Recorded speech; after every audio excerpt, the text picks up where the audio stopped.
redenzione del tuo Figlio Gesù, che per noi tutti ha dato la sua vita per la nostra salvezza. Nel nome del Padre e del Figlio e dello Spirito Santo. Amen. La croce dice questo: qualcuno ha donato la vita perché altri abbiano vita. E nella società, a tutti i livelli, questa dovrebbe essere la regola. Mi dono, mi impegno, metto la mia intelligenza, le mie mani, il mio cuore, le mie facoltà, perché ci sia più vita.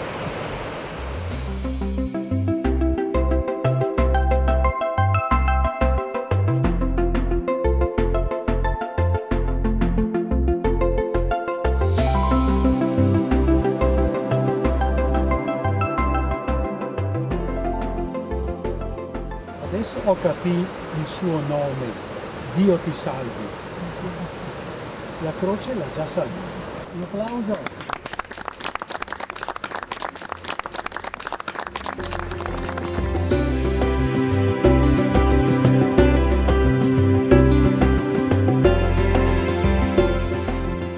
Con grandissimo piacere abbiamo ricevuto questo messaggio, questa lettera del Presidente della Regione, Dottor Luca Zaia, che voglio qui leggere davanti a questa croce, a questi documenti importanti di questo nostro territorio importante nei pressi della chiesa di Sant'Anna.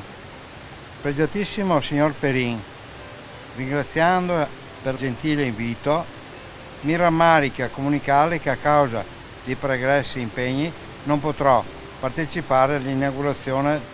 Affido pertanto a queste righe il mio augurio di una buona festa, espressione della condivisione e del senso di comunità, pilastri portanti per la storia e l'identità della nostra gente. Questa è inoltre l'occasione per riscoprire le eccellenze, non solo enogastronomiche, che questo peculiare angolo del Veneto, la nostra casa comune, sa offrire. Desidero pertanto ringraziarla, l'intero comitato organizzatore, Comitato Imprenditori Veneti Piave 2000, nonché tutti coloro che a vario titolo hanno contribuito alla felice pianificazione di questo tradizionale appuntamento. Augurando a tutti i partecipanti di trascorrere dei piacevoli momenti conviviali, concludo porgendo i saluti della Regione del Veneto e i miei più cordiali saluti.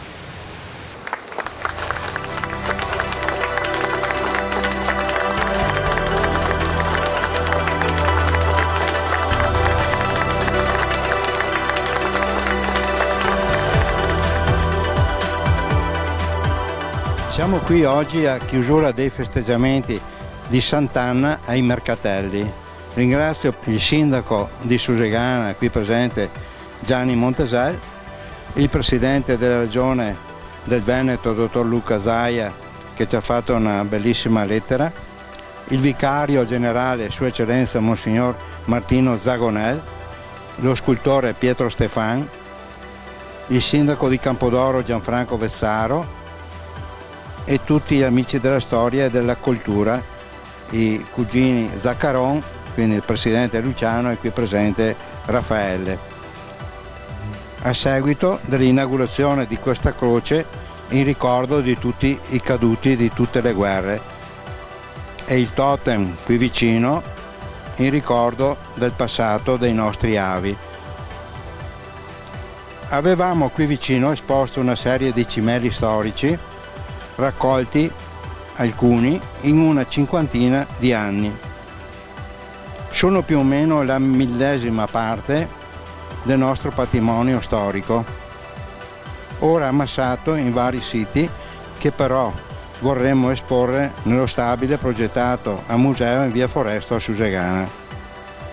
Ricordo tra le cose fatte e realizzate per il Museo del Piave, Vincenzo Colognese, Grande Guerra di Quero Vas, la copia volante dell'aereo di Francesco Baracca e tanto altro ancora, come la collezione del Museo Friulano Gratton con decine di vetture d'epoca, tra cui la catena di montaggio della Ford T del 1913.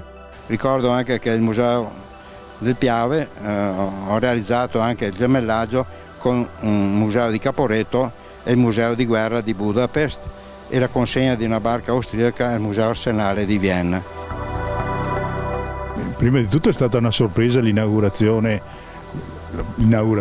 la scopertura di questa croce, per quello e per il significato che è stato dato, e soprattutto per la felice concomitanza che c'era Monsignor Zagonel, tra l'altro, a benedirla.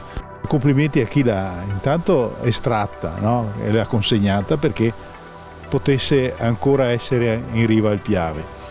Poi è stata una bella mattinata, i 2 padiglioni allestiti con i reperti della collezione Perrin, io li richiamo reperti della collezione Perrin, perché erano state cose importanti, ma soprattutto la storia di questo reperto scavato in profondità di questo aereo Spitfire.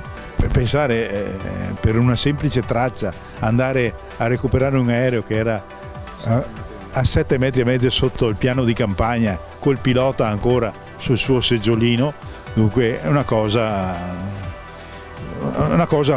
vorrei dire unica, ed è stato interessante osservare il reperto estratto e tutto quello che fa da corona, le 4-5 travi che costituivano il basamento del ponte ferroviario di Ponte della Priula, un altro reperto che fa parte del nostro immaginario, perlomeno quello sicuramente, anche se è più vecchio naturalmente del Spitfire. Penso che Sant'Anna si sia arricchita parecchio quest'anno di gesti che rimangono e di testimonianze quanto è avvenuto su questo territorio e a costituire quello che è la base di, tanti la chiamano turismo, ma soprattutto di interesse sul territorio per poterlo percorrere e capire i luoghi dove si sono svolti i grandi fatti storici, ma capire anche le bellezze che compongono questo territorio. E voglio sinceramente augurare alla famiglia Perrin di realizzare quanto ha in testa da anni, cioè di realizzare questo. Non chiamiamolo museo, chiamiamolo contenitore di una storia. Grazie.